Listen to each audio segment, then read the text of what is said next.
is a good day. Sun is shining in South Yorkshire, and I'm joined by my friend Steve Judge, motivational speaker, author, and future film star. I'm sure he'll tell you a little bit about that. Steve, how are you? Yeah, I'm very good, thanks, Jason. It is a lovely day. I think it's really nice when spring stroke summer comes. You sort of feel alive and you can do more things outside. So yeah, I'm doing well, and yeah, looking forward to having a nice chat with you, Jason. Yeah. So, Steve, you're someone that I met, if I go back probably 5 or 6 years, and I was looking for a motivational speaker for an event that I had on a corporate event, you'll remember, Yeah. at a hotel over in Rotherham when I worked in hospitality. And your name came up, and you came and we met and we chatted, and I thought this guy would be perfect for what I want to achieve. And it was at the start of your career. And of Mm. course, you told this fantastic tale, um, which you're now entitled Wheelchair to World Champion, which absolutely captivated the audience. Mm. And I must say, I've never told you this, but probably you're solely responsible for so much in my life. Yeah. I went off and did the London Marathon twice after that. I became a lifelong learner, and I kind of adopted these changes in my characteristics that have carried me through to where I am today, actually. So, Okay. yeah, massive thanks to you.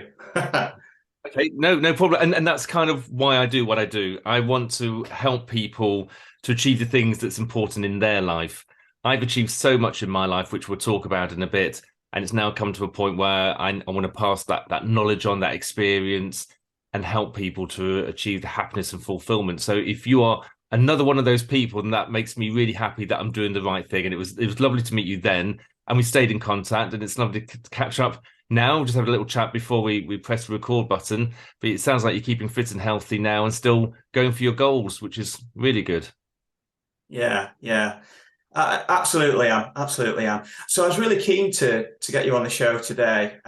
We have a lot of students watching the show as well as a lot of commercial leaders. So I'm really keen for as many people as possible to hear your story. And for them, obviously, the students are graduating, a lot of them this year, some next year, and going on to the world of work. And that's what our show's all about, bridging the gap.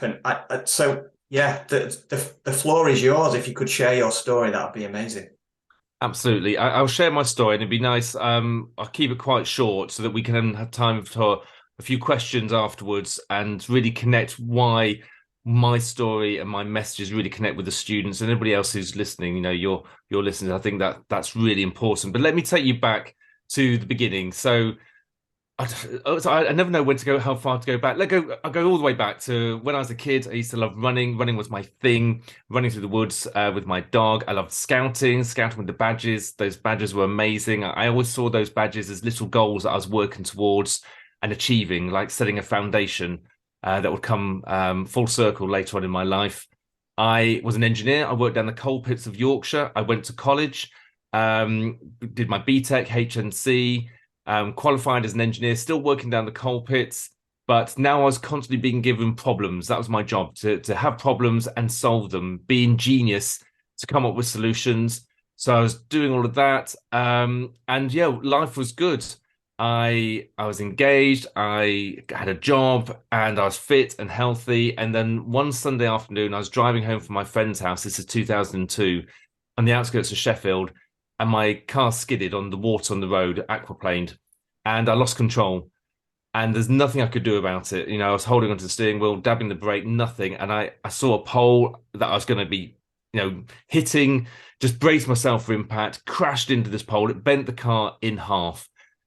And, everybody came to save me. It was, I blanked out initially, but, the police, the fire brigade, the paramedics, the ambulance, everybody came to save. It took them about an hour and a half, I think it was, to cut the car apart and eventually reach in and pull me out along with what was left of my legs. And they put me into a nearby waiting ambulance. That ambulance mercy dashed me to the nearest hospital in Sheffield, the Northern General Hospital. That's where I met my surgeon. And he looked at my legs and they said, we need to rush you into the operating theatre and we're going to do our best, Mr. Judge. But, we may even have to amputate your right leg. It was that bad. And I remember just saying to him, please, just do the best you can. I'm fit, I'm healthy, I'm willing to do whatever it takes.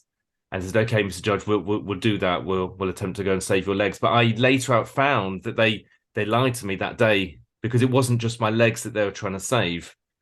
It was my life. I'd been through a traumatic incident. I lost a lot of blood. They really didn't know if I was going to come out of that operating theatre alive or dead. And that's the message that my family got that night. And my mum and my brother and my sister not knowing whether they're going to see me ever again. And the operation lasted about 8.5 hours. I made it. I came through, but when I came to, my brother, my sister, my mum, they were there. They travelled overnight to be with me, and the surgeon was doing his rounds. And I mean, I was in a lot of pain. I had this big metal cage on my leg. My left leg was just in a plaster cast. I didn't know what was going on. I was very static, really queasy. And the surgeon doing his rounds, he came over, gave his analysis, and that was that although they'd managed to save my legs, he said to me, the thing is, Mr. Judge, we've saved your legs, but there's a good chance that you may never walk again because of the injuries that you sustained. And I think for me, there's like a feeling of fight or flight at that moment. I was obviously very upset, but I was angry. I could have just rolled over in bed and just said, okay, I guess I'll never walk again. But the other side of me was angry that somebody had the audacity to say that to me. And I guess that's the fight. And I guess that's in a way where my journey started, because I knew what I wanted. I knew that I wanted to stand again. I knew that I wanted to walk again. And I was angry that somebody had almost put a barrier in my way, or an obstacle, whether that's the accident or the surgeon saying what he said. But he knew what he was talking about. He's very experienced. I was in a bad way. My left leg had been wrenched apart at the knee, so the ligaments had been ripped out. My right leg had been partially amputated, which means 4 inches of bone had been knocked out. My leg was 4 inches short. My task ahead of me was massive. I'm going to whiz through this really quickly, because I want to get some questions at the end of this. But I literally, my physio, my rehabilitation was very much about growing my leg back, lengthening it, growing the bone back, doing the physio.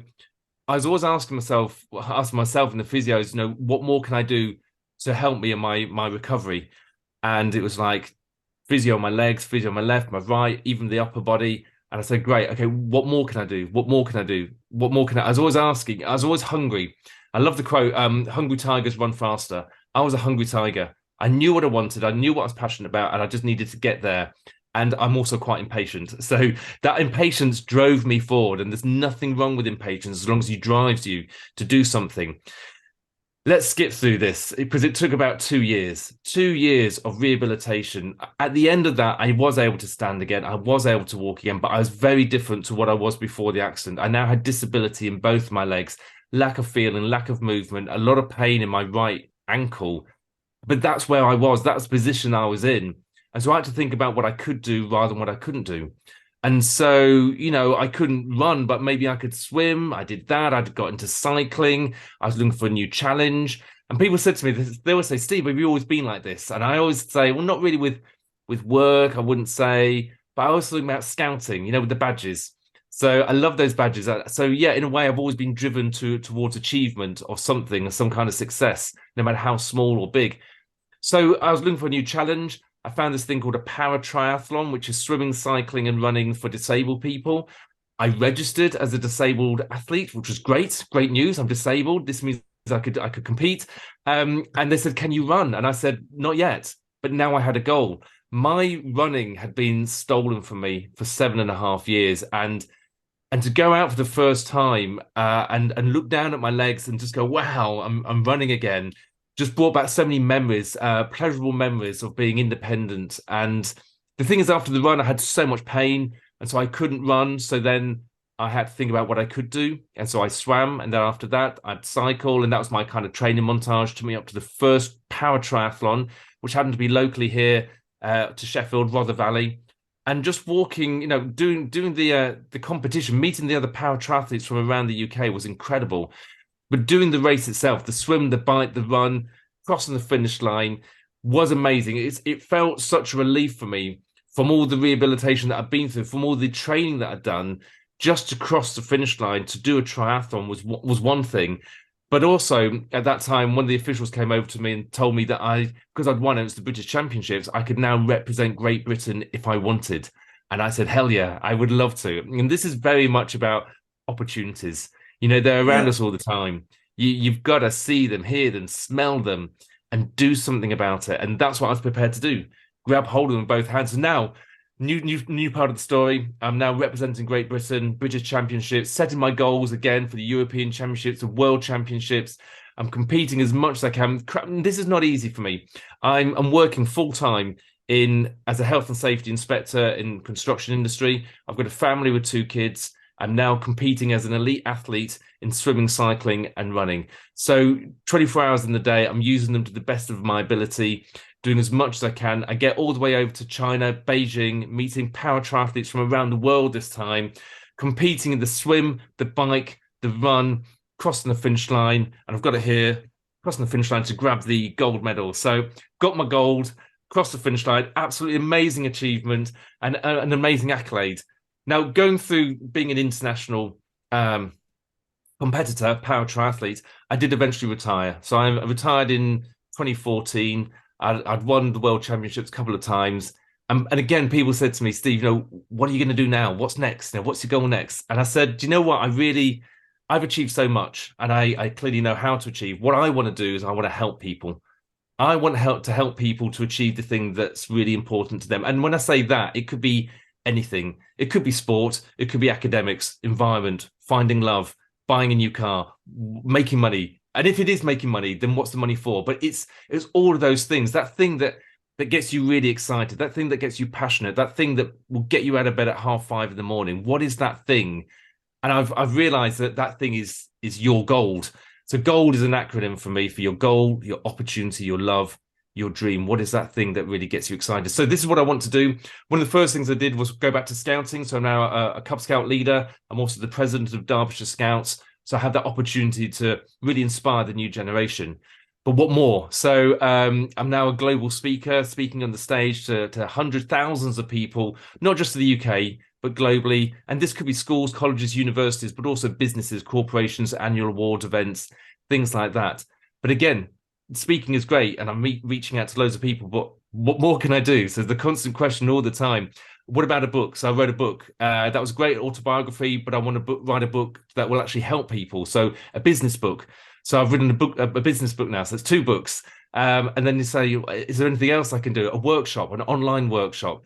And then you talking about, maybe in the future, a documentary is being made about me at the moment, and even potentially a feature-length film about my story. And why do I want to do all of this? Is it to have a legacy? Is it to congratulate myself, the accolades? I'd say the thing that drives me is the frustration. The frustration that sounds quite negative, but let me finish. The frustration of other people not achieving the goals that they really want. And I want to help them. I know how to achieve clearly with all the things that I've been through. I know that like the winning formula, the 5 winning ways, which we can talk about later. But if I can get those 5 winning ways over to the people that really want to achieve something in their life, then that makes me really happy. If they're happy, then I'm happy. And so I am me because they are them. And I guess that's where I am in my story at the moment. So looking for those opportunities, come to speak to you, Jason, on this podcast, on the Zoom, is really good opportunity for me, again, to get out to a new audience. And that's what I want to do. So once again, thank you for inviting me on here. It's been an absolute pleasure, Steve. One thing that really interests me is how over time your goals changed. Right at the start, your goal was just to walk again, and then listen to the full story, which I have done before, and I remember the image of you running just between benches at Rother Valley Country Park, and the benches were your goals, and you'd like sit in tears on the bench because you couldn't quite make it. But then your goals changed to, and that joy of being declared disabled meant that for some would be crushing, but actually for you meant, hey, I can compete again. And then you started to compete and your goals changed once again. I think that's so interesting. How did if you take us right back 20 years to when the crash happened, what kind of character strengths did you need along the journey, and how did they change throughout that time? I mean, initially it must have just been shock and courage to breathe another day, but as you went along, how did the different character strengths change along that journey? I think, yeah, you're right. Just to breathe another day. I was literally fighting for my life at the beginning. Eating was my goal. I knew that I needed energy. I needed to consume energy, eat. I used to count how many times I could chew the food, and the next day I wanted to chew more and eat more, and it was a challenge. Um, I think at that time, when you go into survival mode, everything gets enhanced. Everything that I've been through in my life leading up to that point got enhanced. So me setting goals, they weren't in running anymore or scout badges. They were in survival. They were in physio. They were in eating. They were in lengthening my leg. Those are my goals. That it transferred over. Me being an engineer before the accident, being given a problem and having to find a solution. That's what I had to do. So I had now a big problem on my body.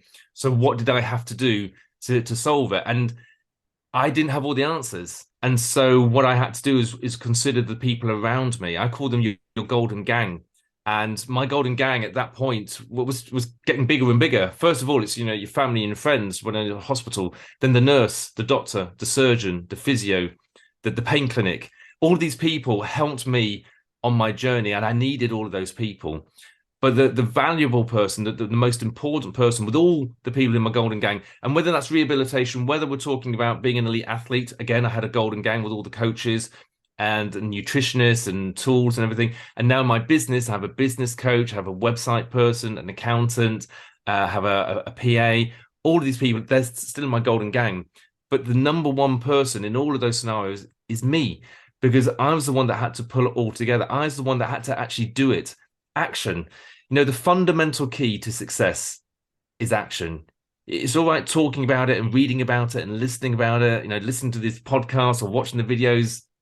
But what are you going to do about it? You're going to do something about it. And that's what I was prepared to do. Doing the physio, I was told about it. Physio is not something that you get. Physio is something that you do. They told me what to do. I went and did it 3 times a day with pain every single day for like 2 years of my life. It was horrible, but that's what I needed to do. In training as an elite athlete, swimming, cycling, running every day if I could do. It's hard work, business, getting up at 5:30, doing the admin work. I love just standing on the stage. That's my thing. As a motivational speaker in front of hundreds of thousands of people, but to get there's so much work that I have to do with the admin and the follow-up and the networking and stuff like that. That's what I have to do. So that's what I do. So, the person that does that is you. So that's what I did. And I think having that mindset, realizing that is what I needed to do, helped me through that stage. Using that strategy, I would say. You can become a victim of analysis paralysis and never actually get round to the doing. Sometimes you're so busy planning, aren't you, that actually you forget just to dip your toe in the water. And once things start, they can gain a momentum of their own volition, can't they? Which you'll obviously know. Steve, what's your advice to students graduating this year, and how can they tap into all those different character attributes that you talked about and that you did so successfully? So when it comes to students, and whether that's coming up to your final exam or maybe an interview, something that's really important for you, this dream job, you finally got it, you finally made your way there, I would say that's like a pinnacle. This is a really important thing. I would compare that to my start line as an athlete, as a para athlete representing Great Britain in the World Championships. On that start line, all your training, everything you've been building up to, you've got to be at that start line with no regrets. Now, I've been at other start lines and I've heard other athletes say, I wish I'd done more training. I wish I'd done more swimming training. I wish I'd checked my bike out. And I'm just thinking, are you kidding me? Right here, right now, at this start line, you can't have any regrets. You've got to be 100%. You've got to say, I've blitzed it. I'm exhausted almost. Obviously, you're fully fit, but I couldn't have done more training in the swim, the bike, the run. I couldn't have done more eating on nutrition. I couldn't have done more strengthening and conditioning. Couldn't have done more mindset visualization. You're 100%. This is it. Let's do this. I'm like a coiled spring in a way. Now, how this relates back to other scenarios, maybe my business, when I get to go on the stage, that's my one moment. What have I done to get onto that stage? Have I checked the slides out? Have I checked the clicker? Have I checked the lighting and the mic? Does the mic actually work? Have I spoken to the audience? Have I checked everything out before I actually do that? When it comes to, as you mentioned, the students, whether it's an exam or an interview, have you done every single thing possible before that moment? Have you got no regrets? An exam is a classic one. Getting to the exam and going, oh, I wish I'd revised more. oh my gosh, it's too late, you muppet. You know, you should have said that 3 months ago. You could have done something about it and done more revision leading up to it. To say that on the day, it's too late. So don't say it on the day. Make sure that you get to that exam hall and you go, bring it on. You know, I've spent so many hours revising. I'm ready for this. I couldn't have done anymore. The interview. Have you done as much research as you possibly can do? It's not stalking, it's research. Find them on LinkedIn, Facebook, follow up, find about the company, find out what their favorite color is or the foot in their shoe size, whatever it takes. Have that confidence that you've done as much as possible. Are you looking okay? You know, if you've got clothes, if you checked yourself out, if you've done your hair, had a shower, all of these things, if you arrive there on time, that makes me really nervous. It's getting there on time. So get there early. Get there like an hour early and take a book with you and just sit there ready, poised. Nervous? Yeah, probably. You're probably going to be nervous or excited. They're very similar feelings. So tell yourself you're excited, not nervous. But yeah, my advice would be to live your life with no regrets. But when you're building up to some big event, make sure you arrive there with no regrets. Best to be prepared without a shadow of a doubt. I always over prepare. In fact, early whenever I do these podcasts earlier, I do go upstairs, and if I need a shave, I'll have a shave and I'll change my shirt and things. And then I found myself earlier like using mouthwash. Okay. And I was like, wait a minute, this is on screen. Why do I need to? But it just prepares me. It just makes me feel better having putting some aftershave on. And even though it's on screen, you can't smell my breath from where you are, miles away. No, I Over can't. preparing. I totally get you. I do the same.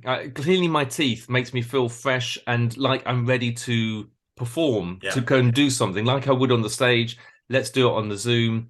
And I generally, yeah, I've just put this top on. I've made sure that I look good. Make sure the mic is here. The light. You know, we've got to have the light. You check everything. The room behind me looks kind of tidy, doesn't it? You know, maybe I've tied it up before the Zoom. Maybe it's always like this. I don't Yeah. know. But yeah, Who preparation. knows? The first impression, obviously, is so important. Absolutely. So, Steve, you're all over my office. I've got your book down here. I wouldn't have run in the London Marathon, and that picture wouldn't have been taken had it not been for you either. The cactus, that's nothing to do with you. You're not spiky at all. But but tell us about. I presume that students can get in touch with you on LinkedIn. For commercial leaders, for universities, you're available for public speaking gigs to inspire the masses and hear the full story. You have two books out which are amazing as well. Tell us a little bit about the books, just very quickly, and Yep. also kind of the documentary coming up. Ooh, yeah, the documentary. So the first book is my autobiography. Don't lean on your excuses. That's my quote, my message that I give out. This is a passionate thing. People hear me speak, as your listeners have just heard me, and I think that they know my story. And that used to grind me a little bit because I think you've only heard me for half an hour, 45 minutes. There's so much more. There's like 20 years of the story. So it's all in the book. The highs, the lows, the warts and all. So that was really necessary for me to do. And it's a good book. Obviously, I would say that. But it's got poetry in it, my poetry. It's got photos in it. It's got a song playlist that you can listen to and all sorts. It's got quotes and all sorts.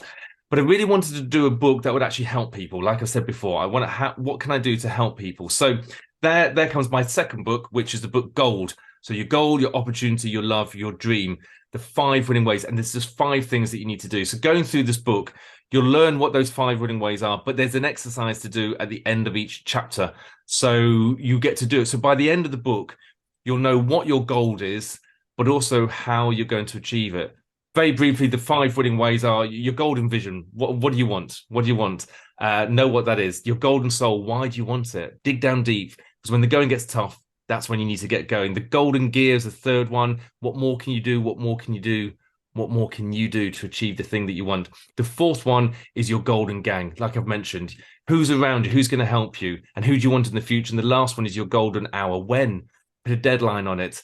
Bit scary putting deadlines on it, but it can be a 5-year, 10-year plan. It doesn't matter.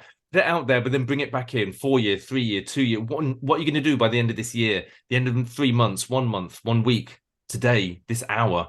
What are you going to do to work towards that thing that you really want? You're right. I am all over social media. Facebook, LinkedIn is a really good one because it's a business one. So find me on LinkedIn. I would love to have messages from people. And if I can help people, then send me an email, send me a message. I'll see how I can help out. But also got a website, of course, which is www.steve-judge.co.uk. So that literally are no excuses. If you want to get in contact with me, I have pleasure doing that. And if you want to purchase a book, you can find out my website. You can, I think it's on Amazon as well. So again, there's loads of ways to find it and buy it if that's what you want to do. Try and limit the show to about 20-30 minutes, because in this world of social media, people's attention spans are short. But I think honestly we should have done a feature length special for you, because I could talk to you for hours and hours. Absolutely. I think we should do a follow-up maybe when you're a major celebrity. Let's put it out to the listeners and see if they message and they want more, then I can give them so much more. I can dig down deep in certain areas, whether, let them decide what part of the story they'd want to enhance on, and I can do that absolutely no problem. You talked about the documentary that's being made about me at the moment. So that should come out later this year. The feature-length film, let's see where that goes. I'm excited about it. They're doing the script at the moment. They're doing some artwork. What they will have to do is go and find funding, sponsorship. If they get that funding, the sponsorship, then it will happen. We're not talking Netflix and we're not talking Prime or anything like that. It's all local stuff. I say local stuff, but low budget stuff. But still, a film about my story would be absolutely amazing. And again, it gets the story out there. It will inspire, it will motivate, it will empower. And that's what I want to do. So what more can I do? I don't think I can do much more than that, but I could be wrong. There's always something. So yes, please get in contact, and then you'll be up to date on when the film and the documentary will be coming out. It's beyond Rocky Balboa. Absolutely. I can't wait for it. Steve, thank you so much. I know you're busy. You get up at 5 a.m. every morning. You've got so much to do. So the fact that you've given your time to help commercial leaders, to help students and inspire them is like absolutely, yeah. Thank you so much. No problem. It's been fun. Thanks a lot, Jason. So that's all we've got time for. Thank you so much for watching. Hope you've enjoyed it. Like and share, because that helps the channel.